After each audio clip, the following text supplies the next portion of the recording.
Kembali lagi sama Amin dan Midi, yang kali ini akan membawakan film berjudul Tai Chihiro yang dirilis pada tahun 2012.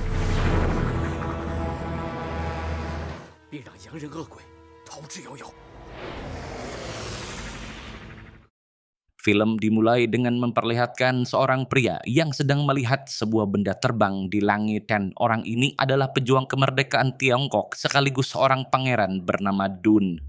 Di film kedua ini, para penjajah dari Inggris telah menguasai sebagian wilayah dinasti Ming sehingga Pangeran Dun harus memperkuat pasukannya dengan membuat persenjataan yang lebih modern dan canggih. Di sisi lain, kita diperlihatkan dengan warga desa yang meramaikan acara pernikahan tokoh utama di film ini, siapa lagi kalau bukan Lu Chan dan Yun Yang. Seperti yang kita tahu di film sebelumnya, dia telah diterima sebagai calon suami Yuan Yang agar bisa menguasai kungfu keluarga Chen secara menyeluruh yang hanya boleh diajarkan kepada warga desa dan keluarga besar saja. Tapi di saat mereka berdua sedang sungkem kepada guru Chen dan para sepuh, tiba-tiba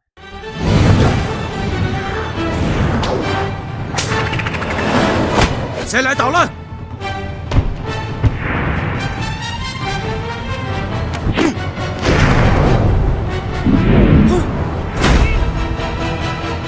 Namun ternyata orang yang dikira penyusup itu adalah Chen Ziyang yang tidak disayang, anak pertama guru Chen alias kakak kandung Yun Yang. Melihat itu, semua warga desa pun senang karena Ziyang kembali lagi ke desa setelah merantau lama di Nganju bersama Yun, istrinya. Tapi entah kenapa guru Chen nampak tidak senang dengan kehadiran anak sulungnya tersebut.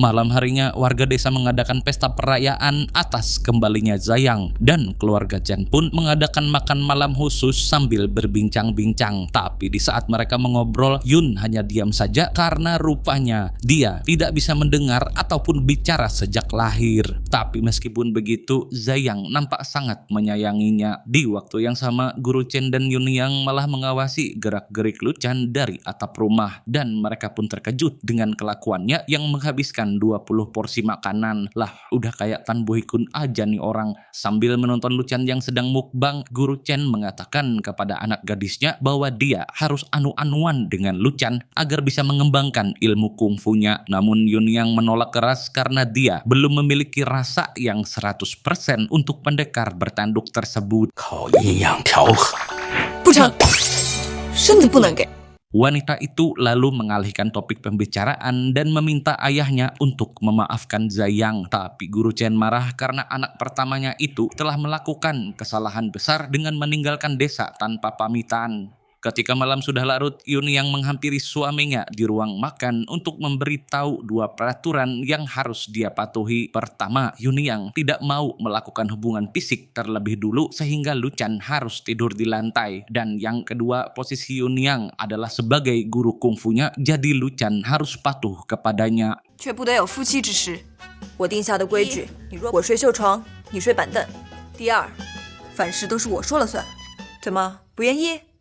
Di sisi lain, Ziyang tampak kebingungan mengapa adik perempuannya yang cantik dan cerdas bisa menikah dengan orang aneh seperti Lu Chan. Selain itu, dia juga mengungkit tentang ramalan lonceng perunggu di depan keluarganya. Tapi mereka semua terlihat kebingungan, terutama adik terakhirnya yang bernama Yuzi. Tidak lama kemudian, semua orang beristirahat di kamar masing-masing. Dan setelah masuk kamar, Yun bertanya kepada suaminya apakah guru Chen sudah menyadari tujuan dari kedatangan mereka berdua. Rupa-rupanya suami istri ini memiliki niat terselubung yang mungkin bisa membahayakan keluarga Chen. Tapi tidak berselang lama, Yuzi tiba-tiba mengetuk pintu lalu meminta penjelasan kepada Ziyang mengenai ramalan lonceng perunggu. Dan pada akhirnya dia menceritakan bahwa ramalan itu berkaitan dengan ilmu kungfu keluarga Chen, di mana orang luar tidak boleh mempelajari kungfu tersebut karena hal itu bisa mendatangkan bencana besar yang akan melanda desa. Dan ternyata ramalan itu dibuat oleh seorang biksu brutal yang pernah tinggal di sana. Hingga pada suatu hari dia menemukan seorang murid penyusup di padepokan keluarga Chen. Lalu dia mengatakan bahwa nantinya murid itu akan menggunakan kungfu Chen untuk melakukan kejahatan.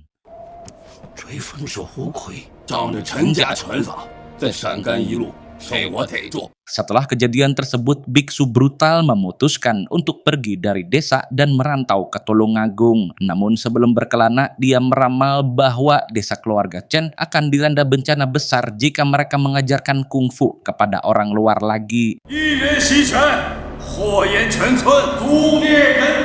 Setelah mendengar cerita Zhayang, Yuzi pun terlihat ketakutan dan tidak mau kalau desanya dilanda bencana besar. Keesokan harinya, seluruh warga desa mulai menghindari Lu Chan gara-gara gosip tentang ramalan lonceng perunggu yang sudah tersebar luas. Beberapa saat kemudian, Zhayang menemuinya lalu mengajaknya jalan-jalan. Sambil mengobrol, Lu Chan pun memuji kehebatan Zhayang dan berharap bisa memiliki skill kungfu dan kumis klimis sepertinya. Merasa senang dengan pujian itu, Zhayang pun langsung pamer skill di depannya.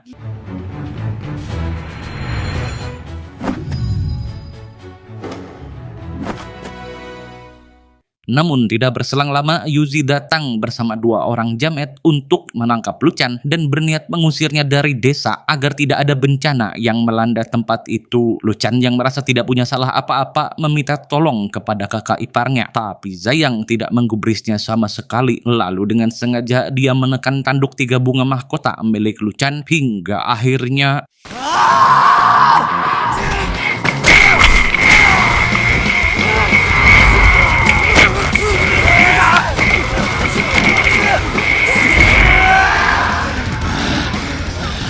beruntung, warga hanya mengalami luka ringan dan sama seperti di film sebelumnya, Lu Chan langsung pingsan setelah kekuatannya terkuras. Tidak berselang lama, Lu Chan dan para warga dirawat di puskesmas desa setelah kejadian yang menghebohkan tadi. Di sini, Zhayang pun menghasut adiknya untuk menceraikan Lu Chan. Tapi Yunyang mengatakan bahwa pendekar bertanduk itu telah menyelamatkan nyawanya, jadi dia tidak mungkin meninggalkannya begitu saja. Keesokan harinya, Guru Chen menemui Lu Chan dan dia terlihat senang dengan perkembangan kungfunya. Menurutnya nih, Lu Chan sudah jauh lebih baik dibandingkan saat dia pertama kali datang ke desa tersebut. Lalu dia memberi nasihat agar menantunya itu lebih sering mempelajari alam, terutama kebiasaan warga di desa tersebut, karena akar dari kungfu Chen adalah gerakan sehari-hari yang dilakukan oleh para warga, termasuk gerakan memanen jagung.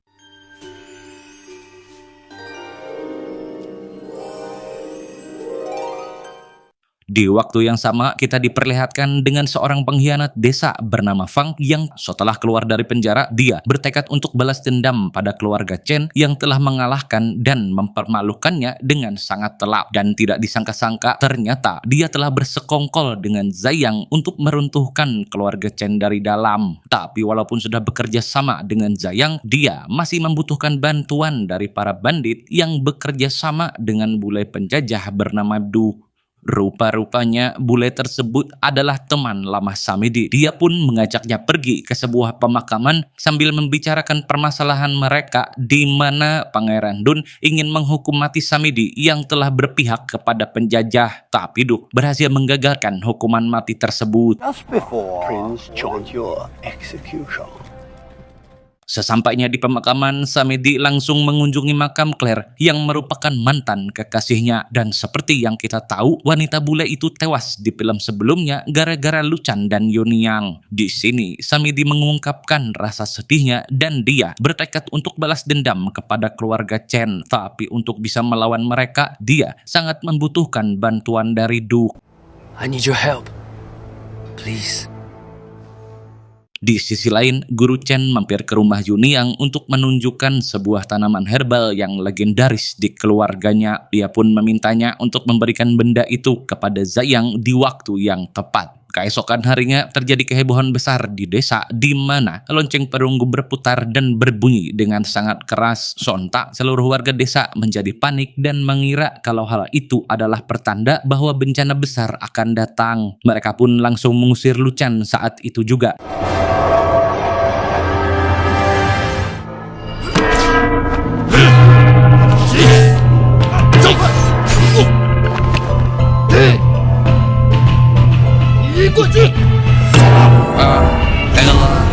Tapi di tengah kegaduhan tersebut, Zhang tiba-tiba muncul menjadi pahlawan. Berkat kehebatannya yang bisa menghentikan lonceng tersebut, para warga pun terlihat sedikit lebih lega. Tapi di waktu yang sama, Yun mengamati kejadian itu dari atap. Dan rupa-rupanya dia telah bersekongkol dengan suaminya untuk menipu warga desa dengan ramalan lonceng perunggu. Padahal lonceng itu sengaja disetting dengan mesin penemuan Zhang agar bisa berputar dengan kencang. Namun tiba-tiba Guru Chen muncul dan langsung menyerang Yun. Kemudian dia membongkar semua rencana busuknya. Ternyata dia sudah curiga sejak awal kalau Zhang dan Yun akan membuat onar di desa.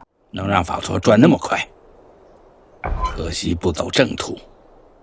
Di sisi lain, para sepuh mengangkat Zhang menjadi pemimpin keluarga yang baru setelah dia berhasil menghentikan lonceng perunggu. Selain itu, dia juga berhak untuk memutuskan apakah Lu Chen harus diusir atau tetap tinggal di sana. Akan tetapi, Guru Chen tidak setuju karena anak sulungnya itu telah melakukan penipuan dan memiliki niat jahat yang bisa membahayakan desa. Dia lalu mengeluarkan sebuah surat yang membuktikan kalau Zhang dan istrinya telah berkomplot dengan Samidi.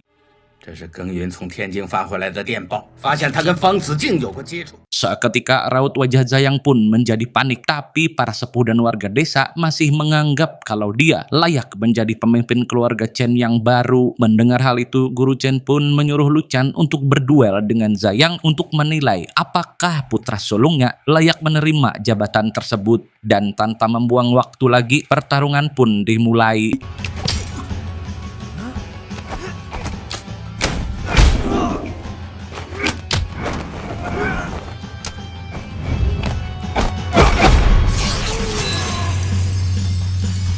Di sini, semua orang langsung terkaget-kaget ketika melihat mesin yang terpasang di badan Zhang. Ternyata selama ini dia tidak pernah menguasai ilmu kungfu apapun karena setiap gerakan tubuhnya dikendalikan oleh sebuah mesin rakitan. Di saat melihat mesin itu, Guru Chen langsung teringat kejadian di masa lalu di mana Zhang pernah melakukan hal yang sama. Dan sepertinya dia memang lebih cocok jadi anak STM ketimbang jadi ahli kungfu.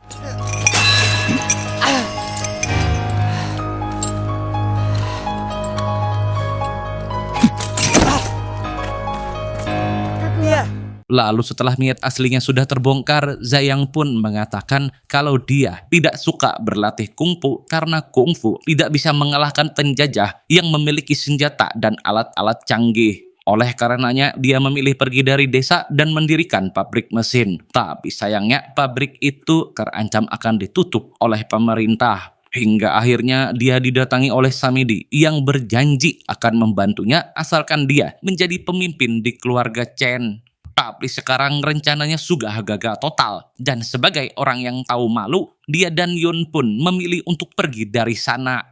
Di depan pintu gerbang desa, Lu Chen dan Yun Yang menyusul mereka lalu memberikan tanaman herbal legendaris kepada kakaknya sesuai dengan perintah Guru Chen. Dan tanaman itu boleh dijual untuk bekal selama di perjalanan. Sementara itu, Lu Chen memberikan 2 ekor kuda agar Zhang dan Yun tidak kecapean di tengah jalan. Melihat kebaikan mereka, Zhang pun berterima kasih sekaligus meminta maaf kepada mereka.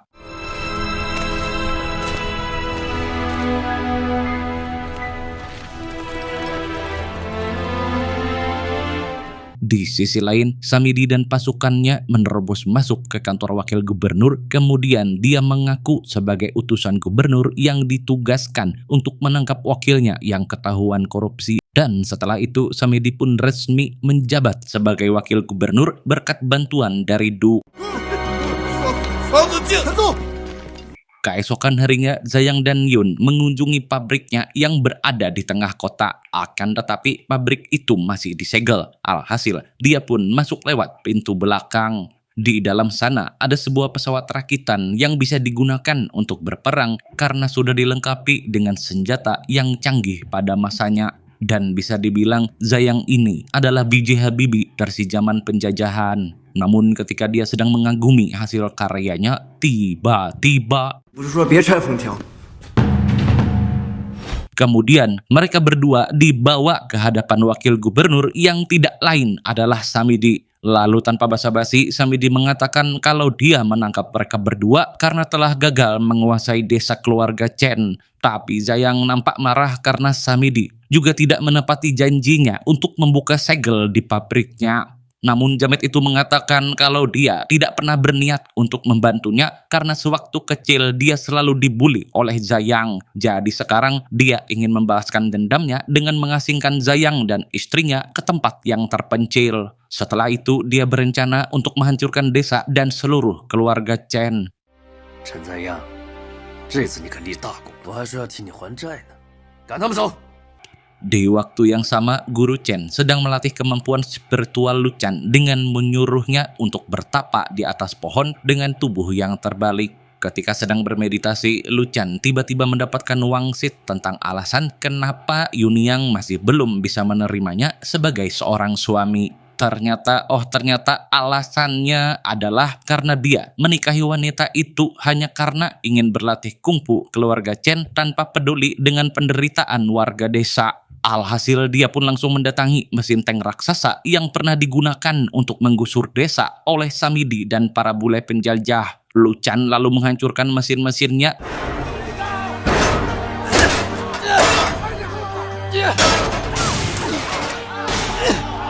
傻子，你在干嘛？跑马，加油！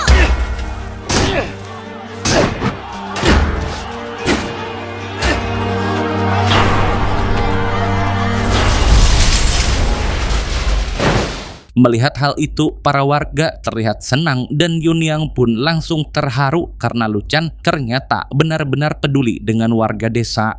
Di sisi lain, Samidi meminta izin pada gubernur untuk menggunakan meriam London karena dia ingin menghancurkan desa keluarga Chen yang sebelumnya pernah menolak penggusuran. Meskipun gubernur ragu, tapi Samidi berhasil menghasutnya dan mengatakan bahwa warga desa itu adalah pemberontak yang harus dibantai.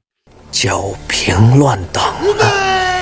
Sementara itu, Zhayang dan Yun sedang berada dalam pengasingan. Di sini, Zhayang terlihat cemas karena desanya akan segera dihancurkan oleh Samidi. Dia pun meminta Yun untuk menjual tanaman herbal dari Guru Chen sebagai modal untuk membuat pesawat baru atau orang pada zaman itu menyebutnya sebagai sayap-sayap langit. Di waktu yang sama, Luchan dan Yunyang terlihat semakin nyaman sebagai suami istri dan sejak malam itu, Yunyang juga semakin bersemangat untuk membantu suaminya dalam memperkuat teknik kungfu milik keluarga Chen yang sudah dikuasainya. Berkat bantuan dari istrinya, Luchan pun mampu menggunakan teknik kungfu Chen dengan sempurna. Bahkan, tanduk 3 bunga mahkota yang ada di kepalanya sudah hilang menandakan kalau dirinya sudah bisa mengendalikannya. Namun beberapa hari kemudian, Samidi mendekati wilayah desa keluarga Chen membawa meriam dan ribuan tentara batalion. Lalu tanpa pikir panjang, pasukannya langsung menembakkan meriam London buatan penjajah tersebut.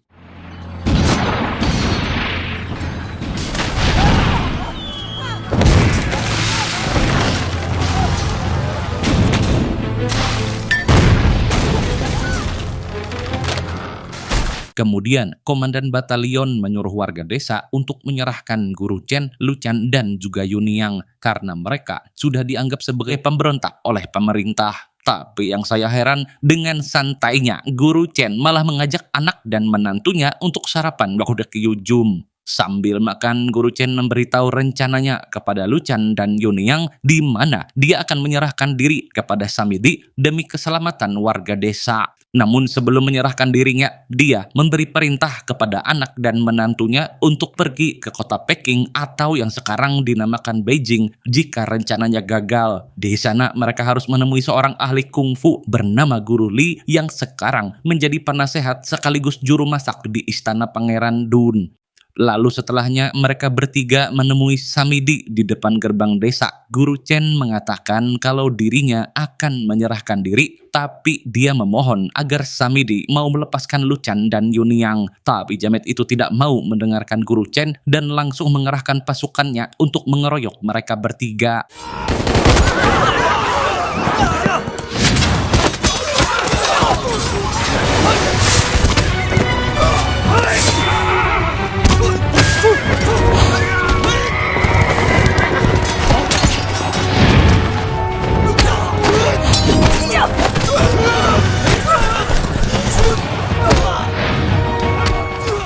Meskipun hanya mengandalkan kungfu dan tangan kosong, tapi tiga pendekar ini mampu memporak-porandakan ribuan tentara batalion. Bahkan, Guru Chen mampu mengunci gerakan ratusan prajurit Samidi menggunakan teknik kungfu yang sangat di luar Nurul.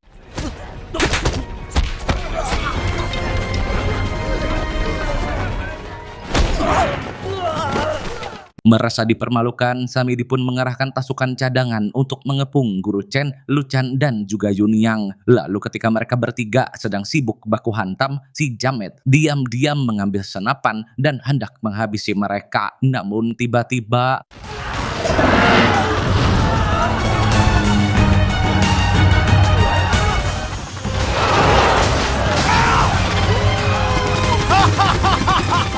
melihat itu, semua orang pun terkejut bukan main karena Zhayang datang dengan pesawat rakitannya yang dilengkapi dengan persenjataan lengkap.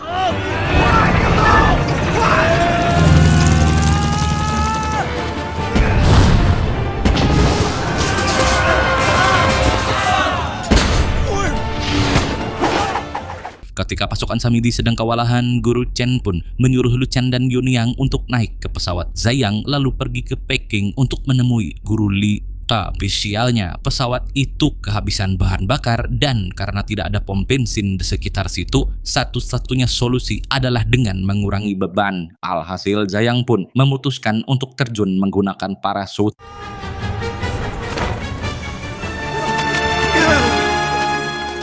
Tidak lama setelah kejadian itu, Duk datang menemui Samidi yang sudah babak belur. Dia lalu menyuruh anak buahnya untuk mengobati Samidi agar dia bisa menuntaskan balas dendamnya. Sementara itu, tentara batalion berhasil menangkap Guru Chen dan Zhayang. Mereka berdua lalu dimasukkan ke dalam satu sel yang sama. Di sini, Guru Chen meminta maaf kepada anak sulungnya itu dan menyesal karena selama ini selalu melarangnya untuk belajar tentang mesin. Padahal teknologi bisa digunakan untuk kebaikan juga.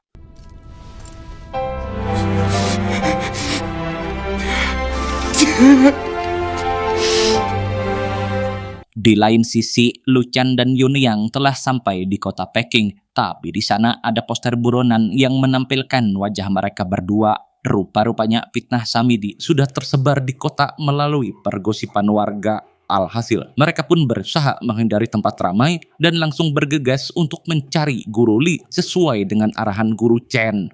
Namun untuk menemui ahli kungfu tersebut, mereka harus menyerahkan sebuah plakat dan juga mengalahkan murid terbaik Guru Li. Dan tanpa pikir panjang, Lu Chan pun langsung menerima syarat dan tantangan tersebut.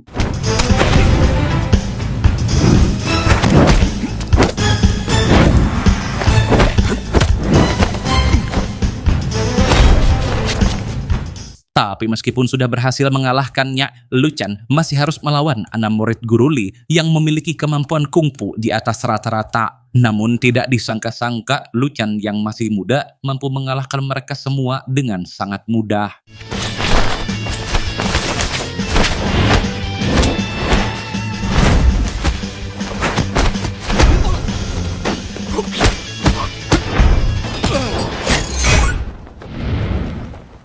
Setelah itu, Guru Li akhirnya mau menemui Lu Chan dan Yunyang.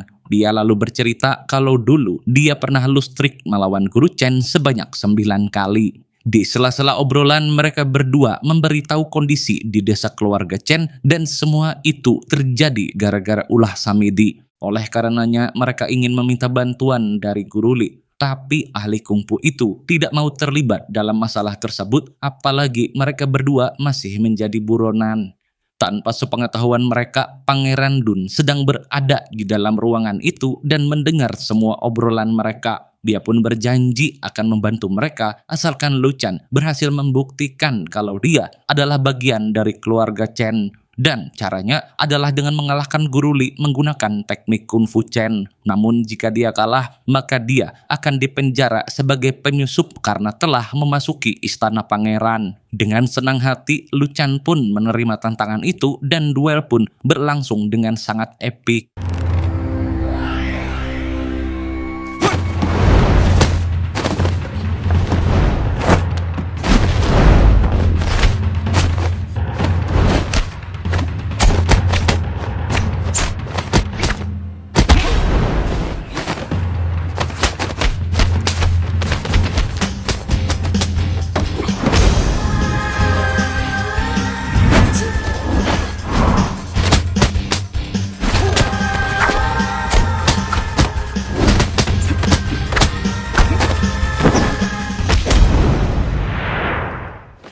Tapi di sela-sela pertarungan, tiba-tiba ada wangi pepes ikan dari dapur yang tercium oleh Lu Chan. Namun Lu Chan mampu menjaga fokusnya berkat bantuan Yun Yang. Lalu dengan satu tarikan nafas, dia langsung mengerahkan jurus Kung Fu Chen yang lembut tapi mematikan.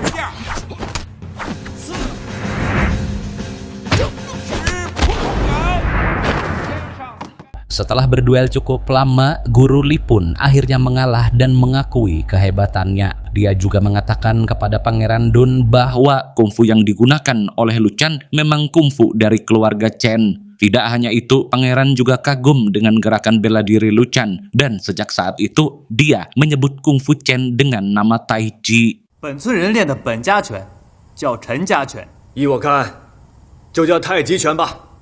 Setelahnya, Pangeran Dun membantu mereka untuk mengeluarkan Guru Chen dan Zhayang dari penjara. Mereka pun kembali ke desa lagi dan hidup bahagia bersama para warga lainnya. Selain itu, Pangeran juga telah mengusir para penjajah yang ingin mengusir tanah desa untuk dijadikan rel kereta api. Dan sebagai gantinya, Pangeran membuat rute di lahan yang kosong. Tapi di akhir cerita, Duke membawa Samidi ke sebuah tempat yang terpencil untuk merencanakan pembalasannya. Lalu, film pun tamat dengan sangat menggantung. Dan menurut kabar yang saya dengar dari orang dalamnya IMDb, film ini akan ada kelanjutannya dan akan dirilis pada tahun 2025. Dari film ini kita belajar untuk belajar dengan giat seperti Lu Chan yang awalnya dianggap aneh, bodoh, dan konyol. Tapi sekarang bisa menjadi salah satu legenda Tai Chi terkuat sepanjang sejarah peradaban Jamet. Segitu dulu untuk hari ini. Mengucapkan sampai jumpa di video selanjutnya dan kamsia. Assalamualaikum warahmatullahi wabarakatuh.